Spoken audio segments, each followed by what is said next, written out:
Hello friends, good morning. Welcome to my YouTube channel math guide by Manoj Kumar. 5 March 2021 का shift 2 में जो questions पूछे गए हैं उसका एनालिसिस कर रहे हैं। जो भी क्वेश्चंस हैं सभी क्वेश्चंस 100% रियल क्वेश्चंस होंगे। 25 क्वेश्चंस के आसपास है। तो देखिए क्वेश्चन नंबर फर्स्ट, आप कंप्लीट वीडियो देखिए, आपको इसमें जरूर कुछ ना कुछ नया मेथड आपको सीखने को अवश्य मिलेगा। क्वेश्चन नंबर फर्स्ट बोल रहा है कि यदि एक कार 72 किलोमीटर प्रति घंटा के स्पीड से 6 घंटे में एक यात्रा तय करता है, मतलब कुछ दूरी को तय करता है, यदि वह कार पहले 3 घंटा में 76 किलोमीटर प्रति घंटा के चाल से चले और शेष दूसरी चाल से चले तो वह शेष यात्रा को 4 घंटा में पूरा कर लेती है, तो वह दूसरी चाल आपको बताना है क्वेश्चन का। तो देखिए क्वेश्चन नंबर फर्स्ट बना रहे हैं, सिंपल क्वेश्चन है, इजी, बहुत ही इजी क्वेश्चन है। प्रश्न में दिया है कि 72 किलोमीटर प्रति घंटा से 6 घंटा में कुछ दूरी को तय करता है, तो वह कितना उसका डिस्टेंस हो गया, 72 गुना 6 हो गया उसका डिस्टेंस। तो ये 6 घंटा में 72 के स्पीड से चल रहा है, तो 72 गुना 6 इतना किलोमीटर हो गया। और प्रश्न में बोल रहा है कि पहले 3 घंटा में 76 के स्पीड से चला है, तो शेष दूरी कितना बचा, मतलब 3 घंटा में 76 का स्पीड से चला है, जो इसमें से घटा देंगे, यानी कि 76 गुना 3 हम इसमें से घटा देंगे, तो ये बचेगा जो आपका हो जाएगा शेष दूरी। तो शेष दूरी सबसे पहले निकाल लेंगे, तो हल कर लीजिए, कितना हो जाएगा, 6 दूनी 12, बाकी 1, 6 सत्ते 42 से 43, 432 किलोमीटर में से ये 6 18 और 7 21 से 22, 228 किलोमीटर। हम इसे घटाएंगे तो कितना चलाएगा, देख सकते हैं 12 में से 8 जाएगा तो 4 हो जाएगा, 2 में से 2 जाएगा तो 0 हो जाएगा, और यहाँ पर से आपको 4 में से 2 जाएगा तो कितना हो जाएगा, 2 हो जाएगा, इतना किलोमीटर हो गया।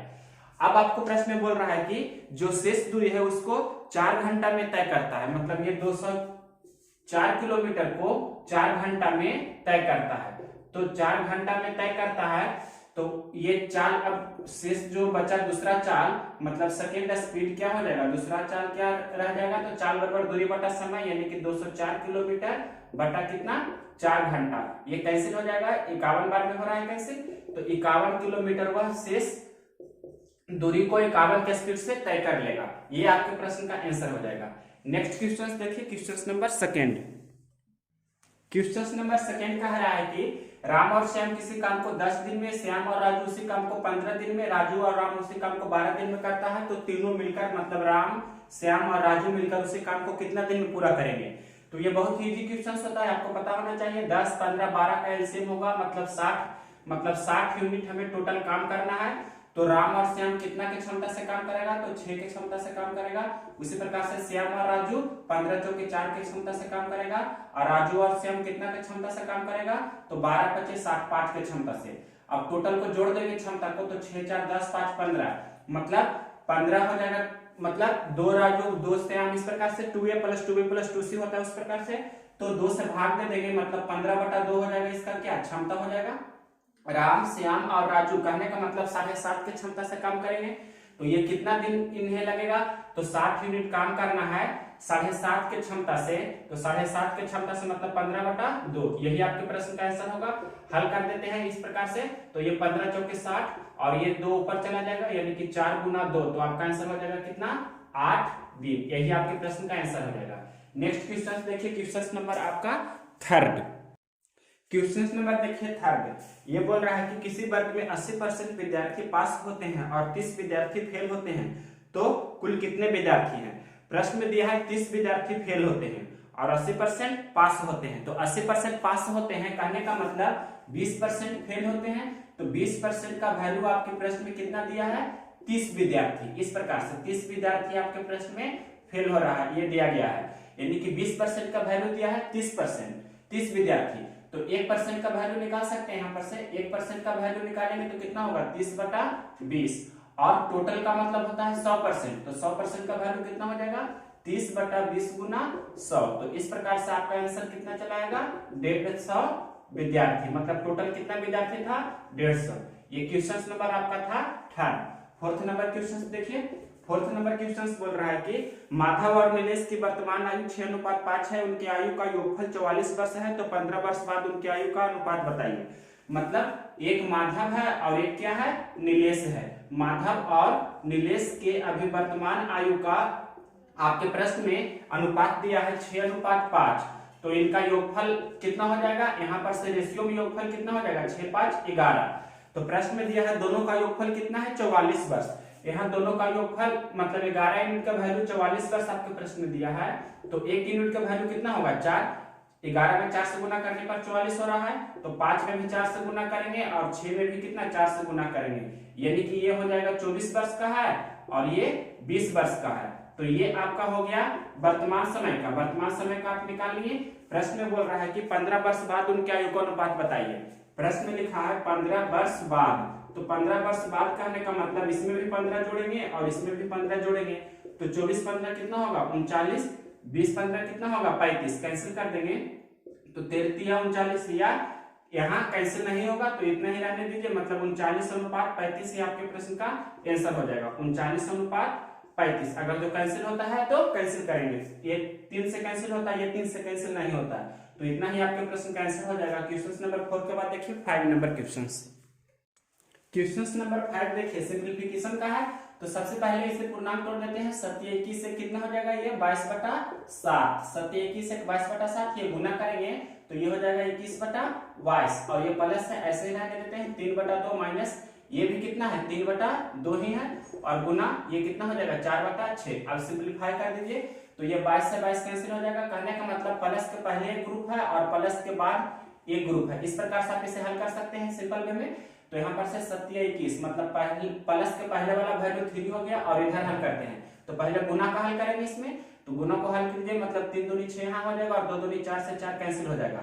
अब ये आपको पता चल रहा होगा कि 1.5 में से कितना घट रहा है, यहाँ पर तो टोटल कैंसिल हो जाएगा ना, ये 3 दूनी 6 हमने कैंसिल किया और ये 2 से 2 मतलब 2 दूनी 4 कैंसिल हो गए। इसका मतलब ये कितना हो गया 1, यानी कि 3/2 में से कितना घटाना है 1, या इसे हम डायरेक्ट लिख सकते हैं 1.5 में से 1 घटाइएगा तो कितना होगा आधा होगा, मतलब 3 + आधा। तो इसे हम बोल सकते हैं 3.1/2 या 3.5 या 7/2, जो भी बोलिए यही सब आपके प्रश्न का आंसर हो जाएगा, जो भी ऑप्शन में रहेगा। क्वेश्चन नंबर देखिए 6, ये आपका घनमूल है, फिर यहाँ पर आपको कुछ नहीं लिखा है, इसका मतलब यहाँ पर 2 छिपा हुआ है, नहीं दिया हुआ, इसका मतलब वर्गमूल है। तो इसका पहले वर्गमूल निकालेंगे, तो वर्गमूल निकालेंगे तो यहाँ पर हम लिख रहे हैं 0 कितना है 40, उसके बाद 64, इतना का आपको वर्गमूल निकालना है। रफ कर रहे हैं तो वर्गमूल का मतलब होता है 2 छिपा हुआ है।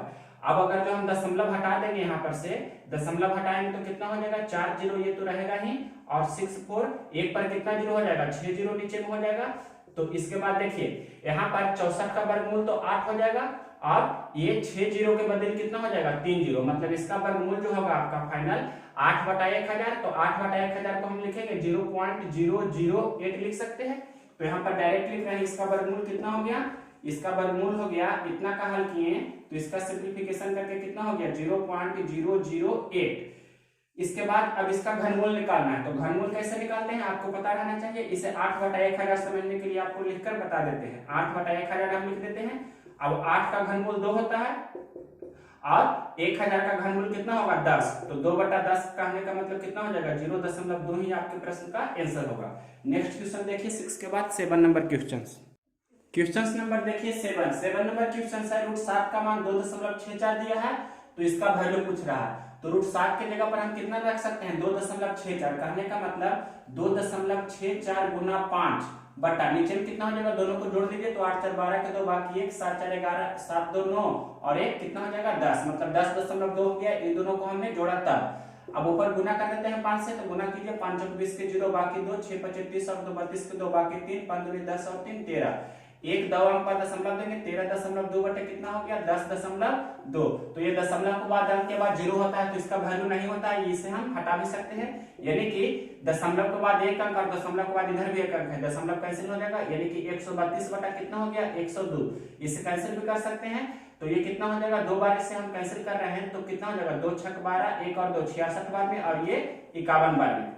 यहाँ पर से और भी कैंसिल हो जाएगा 3 से, तो 22 66 और 77 51, 22 66 और 77 51, तो 22/17 आपके प्रश्न का आंसर होगा। नेक्स्ट क्वेश्चन देखिए क्वेश्चन नंबर 8। ये आपको पता होना चाहिए 1/3 दोनों में कॉमन है, तो 1/3 हम कॉमन ले लेंगे तो यहाँ पर हो जाएगा 4.6 + 5.4। अब ये दोनों को आप जोड़ लीजिए तो 1.3 और गुना में कितना, ये दोनों को जोड़ेंगे तो कितना हो जाएगा 6 4 10 के 0 बाकी 1 और 5 4 9 1 10, मतलब 10.0 का मतलब 10 ही हुआ।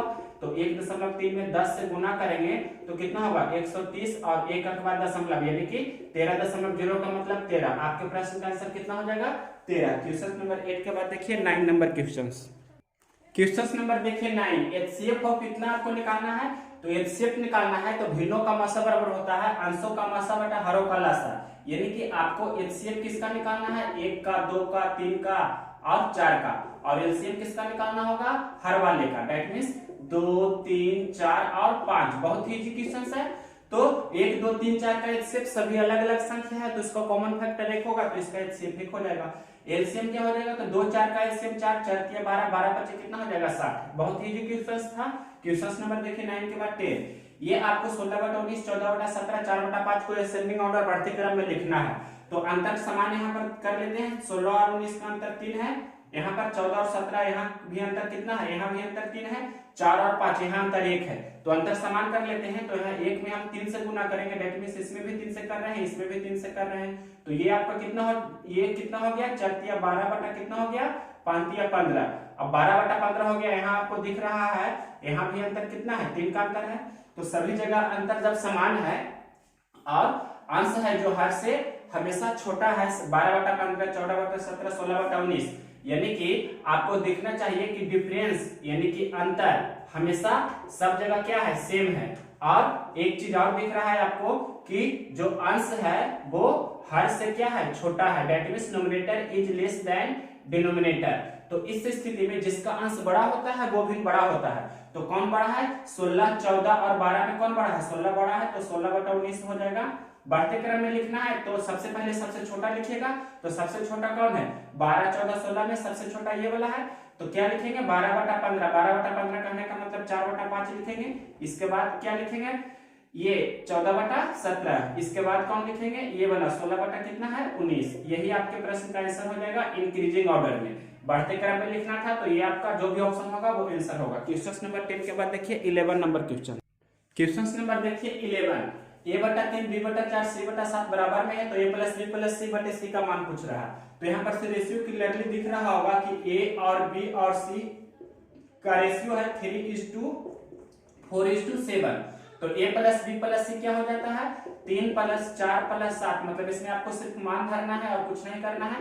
तो 7 3 10 4 14 बटा कितना हो गया 7। तो 7 दूनी 14। आपके प्रश्न का आंसर कितना हो जाएगा 2। यहाँ पर रूल यूज किए हैं, इसे a/3 मतलब a गुना 1/3 लिखा था, उसी प्रकार से b/3 यानी कि b गुना 1/4 लिखा है। b/4 कहने का मतलब फिर c गुना c/7 का मतलब c गुना 1/7 लिखा है।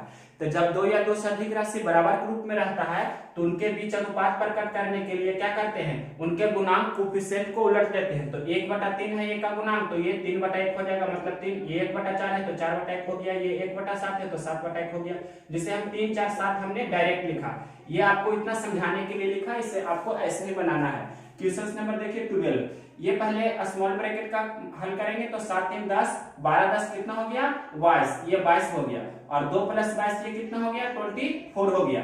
अब ये आपका क्वेश्चन हो गया 2 + 24 और भागा कितना हो गया 5। तो इसे हम लिख सकते हैं 2 + 24/5।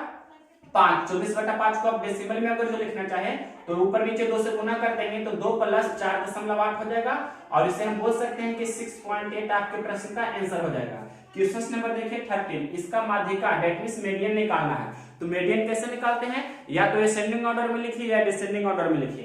तो इसे हम असेंडिंग ऑर्डर बढ़ते क्रम में लिख रहे हैं। तो सबसे छोटा कौन है -2 है। इसके बाद इससे बड़ा कौन है, -2 के बाद 5 है, 5 के बाद कितना है 6 है, और 6 के बाद कितना है 7 है, 7 के बाद आपको दिख रहा होगा कितना है डायरेक्ट 14 है, फिर कितना है 16 है और फिर 17 है। तो टोटल 1 2 3 4 5 6 7 है। यहाँ पर 1 2 3 4 5 6 7 है। तो 3 इधर हम छाप रहे हैं, 3 इधर, मतलब बीच में जो पड़ता है वही आपका होता है मीडियन, यानी कि आपका यही हो जाएगा माध्यिका। आपके प्रश्न का माध्यिका कितना हो गया, माध्यिका बराबर 7। क्वेश्चन नंबर 13 के बाद देखिए 14 नंबर क्वेश्चन नंबर देखिए 14। sin θ -2√6 cos θ बराबर 5 cos θ है, तो cot θ का मान पूछ रहा है। तो यहाँ पर से साइन थीटा को या कॉस थीटा को एक तरफ कर लेते हैं, तो क्या हो जाएगा आपका साइन थीटा बराबर हो जाएगा √2 cos थीटा उधर जाएगा तो cos थीटा कॉमन हो जाएगा, और कॉमन हो जाएगा तो ब्रैकेट में हम लिख सकते हैं 2√6 प्लस कितना लिखेंगे 5। अब इसके बाद देखिए यहाँ पर से आपको यहाँ क्लियरली देखना चाहिए कि cos थीटा को हम इस तरफ करते हैं तो tan हो जाएगा, लेकिन हम sin को इस तरफ कर देंगे तो क्या हो जाएगा cot हो जाएगा। तो हम इसे इस तरफ कर रहे हैं, तो देखिए ध्यान से, इधर cos थीटा पहले से है और sin थीटा को हम इधर ला रहे हैं, तो cos थीटा मतलब यहाँ पर लिख सकते हैं sin थीटा, डायरेक्ट इसे लिखना चाहे तो क्या हो जाएगा cot थीटा, इधर 1 हो गया और ये इस तरफ आएगा तो मतलब 1 बटा कितना हो जाएगा 2√6 प्लस 5। तो यहाँ पर ये दोनों में बड़ा कौन है जो पहले आपको पता होना चाहिए, तो √6 का मान लगभग कितना होगा 2 पॉइंट के समथिंग होगा, तो 2 दूनी 4 मतलब 5 से ये छोटा ही है, तो इसे हम सजाकर लिख सकते हैं कि पहले 5 को लिख देते हैं, उसके बाद क्या लिख रहे हैं 2√6। परिमेयकरण करने में ज्यादा आसानी होता है इस प्रकार से। तो यहाँ पर से आपको देखना चाहिए कि cot थीटा का मान कितना हो गया, cot थीटा का मान हो गया 1/5 प्लस 2√6। अब परिमेयकरण कर देंगे ऊपर नीचे 5 माइनस 2√6 और 5 माइनस 2√6। यहाँ पर हमने 5 प्लस 2√6 क्यों लिखा आपको समझ में आ गया होगा, क्योंकि अंतर लिखते हैं तो पहले बड़ा फिर छोटा रहता है।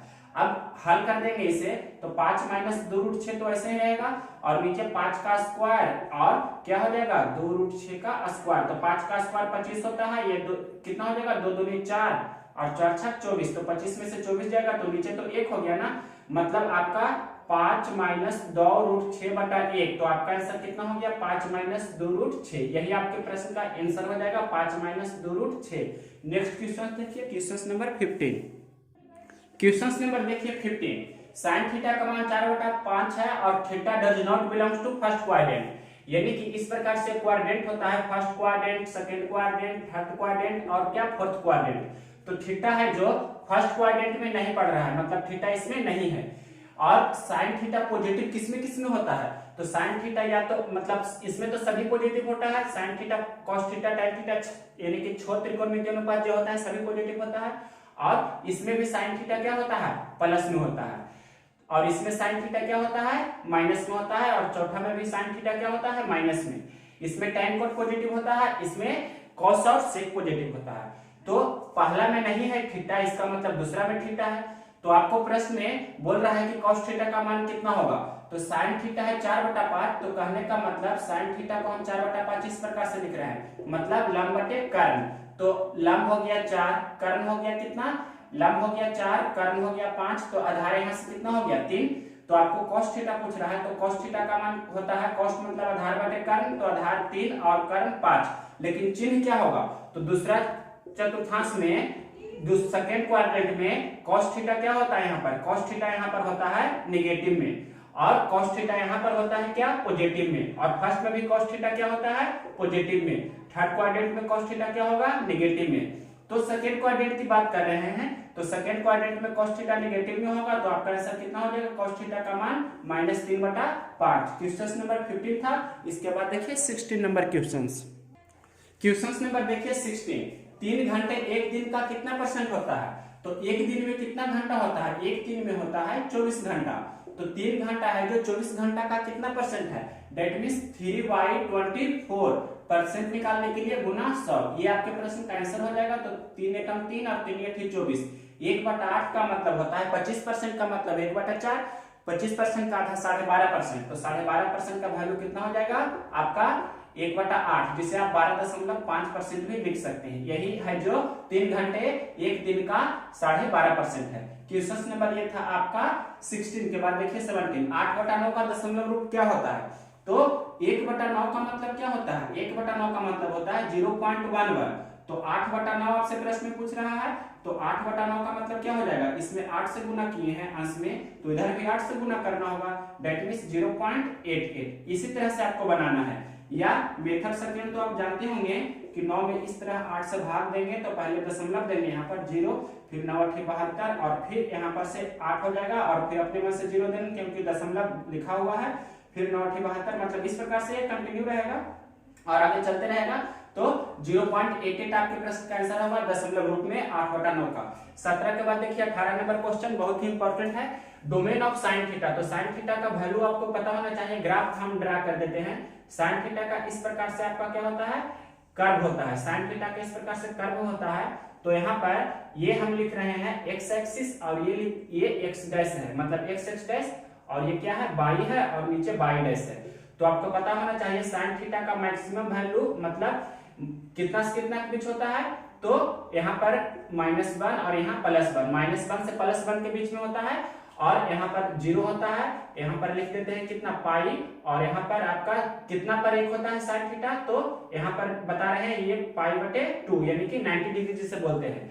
तो यही होता है एक्स वाला जो होता है, एक्स एक्सिस को ही बोला जाता है। एक्स अक्ष पर जो भी वैल्यू होता है उसे डोमेन बोलते हैं, और वाई अक्ष पर जो भी वैल्यू होता है उसे क्या बोलते हैं, रेंज बोलते हैं। और हिंदी में रेंज को परिसर बोलते हैं, और हिंदी में डोमेन को प्रांत बोलते हैं।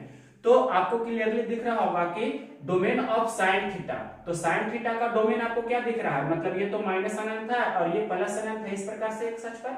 तो ये ग्राफ इधर भी कंटिन्यू उसी प्रकार से रहेगा, मतलब आपको दिखना चाहिए ये इसी प्रकार से आगे चलते रहेगा, मतलब अनंत तक, यानी कि माइनस अनंत से इसे लिख सकते हैं क्या, प्लस अनंत, या इसी को बोलते हैं क्या, माइनस अनंत से प्लस अनंत को ही रियल नंबर बोलते हैं। मतलब माइनस अनंत से प्लस अनंत बोलिए, या क्या बोल दीजिए R for real number. R का मतलब क्या हो गया, रियल नंबर। तो आपका डोमेन कितना हो जाएगा, रियल नंबर। इसी प्रकार से इसका रेंज पूछता तो बाई एच जो होता है रेंज होता है, तो इसका रेंज अगर जो पूछे तो रेंज कितना हो जाएगा, रेंज हो जाएगा -1 से 1, -1 से कितना हो जाएगा 1, ये हो जाएगा आपका क्लोज इंटरवल में। तो ये साइन थीटा का डोमेन रेंज हमने बताया आपको। अगर जो आपके प्रश्न में रहता कि कॉस थीटा, तो कॉस थीटा का क्या करते, कॉस थीटा भी आपको आना चाहिए। तो कॉस थीटा यहाँ पर हम बता रहे हैं, कॉस थीटा के लिए भी सेम अप्रोच होता है। देखिए कॉस थीटा का जो आपके प्रश्न में रहे, तो कॉस थीटा का डोमेन क्या होता है, कॉस थीटा का भी डोमेन होता है -1 से 1, ये हो गया आपका क्या डोमेन। कॉस थीटा का डोमेन हो गया -1 से 1, क्यों होता है, जो देखिए इस प्रकार से आपका ग्राफ ड्रा कर रहे हैं, तो कॉस थीटा मैक्सिमम होता है 1 पर, cos 0 1 होता है, इस प्रकार से ये आपका ग्राफ होता है। मतलब आपको क्लियरली दिखना चाहिए कि यहाँ पर +1 है, यहाँ पर आपका नीचे होगा जो इस प्रकार से -1 होगा। तो ये बाई है, बाई डैश है, तो बाई का मतलब क्या हो जाता है रेंज, और x ये x, तो ये x डैश, ये माइनस अनंत और ये प्लस अनंत। तो यहाँ पर 0 डिग्री होता है, cos 0 का मान 1 होता है।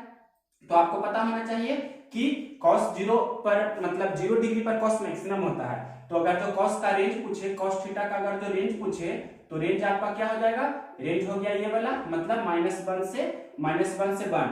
और अगर जो इसका आपका डोमेन पूछे, डोमेन कितना होगा, तो डोमेन भी होगा आपको दिख रहा होगा -अनंत से अनंत, या इसे हम बोल सकते हैं -से अनंत को रियल नंबर भी। तो रियल नंबर बोलिए, रियल नंबर को संकेत में r से लिखते हैं। तो साइन थीटा रहे या कॉस थीटा रहे, दोनों का डोमेन होगा रियल नंबर और दोनों का रेंज होगा -1 से 1।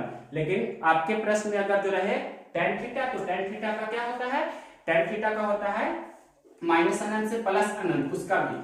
तो ये आपको हमने 2-3 बताया है, साइन थीटा और कॉस थीटा।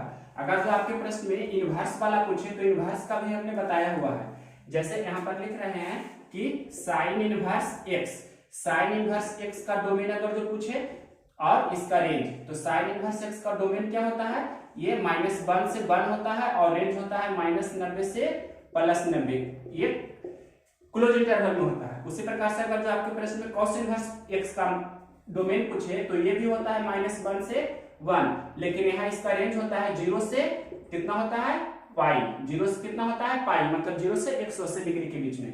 और अगर यहाँ पर tan इनवर्स आपसे पूछे, tan इनवर्स x का डोमेन, तो ये रियल नंबर होगा, और ये क्या होता है स्मॉल ब्रैकेट में -π/2 से π/2। इसका हमने प्रीवियस वीडियो में स्पेशल दिया हुआ है पूरा हिस्ट्री की domain range sine inverse cos inverse inverse function का। तो यहाँ पर साइन थीटा कॉस थीटा का डोमेन रेंज भी बता दिए हैं। क्वेश्चन नंबर देखिए इसके आगे, क्वेश्चन नंबर देखिए 19। किसी भी आयत का परिमाप 100 मीटर दिया है और उसकी लंबाई 29 मीटर दिया है, तो उसका आपको चौड़ाई पूछ रहा है।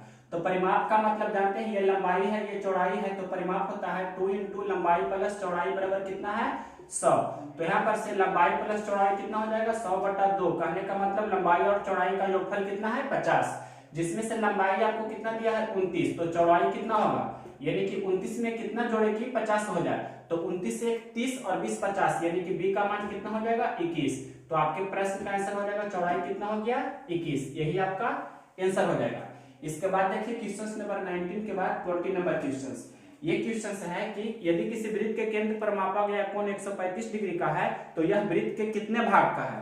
तो वृत्त में टोटल कितना होता है, इस प्रकार से सर्किल होता है, तो यहाँ पर कोण बनता है जो 360 डिग्री का। तो प्रश्न में बोल रहा है कि यहाँ पर किसी भी त्रिज्या से इस प्रकार से 135 डिग्री कोण बन रहा है।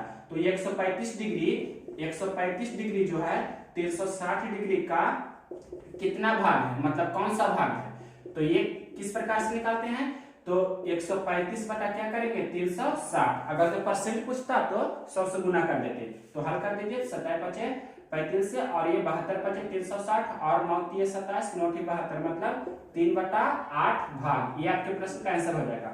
क्वेश्चन नंबर ये था 20। अब देखिए क्वेश्चन नंबर 21 नंबर क्वेश्चन है समांतर चतुर्भुज एबीसीडी में कोण ए का मान दिया है n-40 डिग्री, और इस प्रकार से कोण सी का मान आपके प्रश्न में दिया है कितना 3n + 20 डिग्री, इस प्रकार से। तो n का वैल्यू आपसे पूछ रहा है। तो आप जानते हैं पैरेललोग्राम में समांतर चतुर्भुज में रूल होता है कि मतलब विकर्ण वाले जो होते हैं कोण सी और बीडी, मतलब a + c कितना होता है 180 डिग्री।